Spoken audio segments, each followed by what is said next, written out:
Ipinakita ng isang grupo ng mga preso sa South Cotabato Detention and Rehabilitation Center na may pagmamalaki pa rin silang kakayahan. Sa 13th Tinalak Festival, lumahok sila sa isang hip-hop competition at ipinakita ang kanilang galing sa pagsayaw. Makibalita tayo kay Helen Quiñanola ng GMA Davao.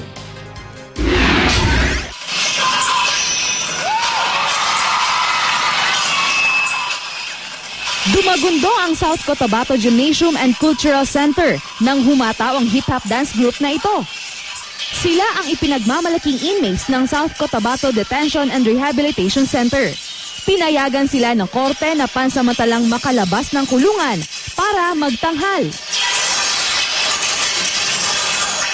Ang sayaw na sila-sila lang ang bumuo, may kasamang makapigil hiningang stunts.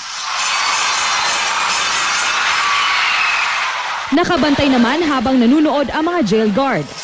Noong 2011, lumahok na sila sa dance contest. Pero sa loob lang sila ng kulungan nag-perform at pinanood ng mga hurado.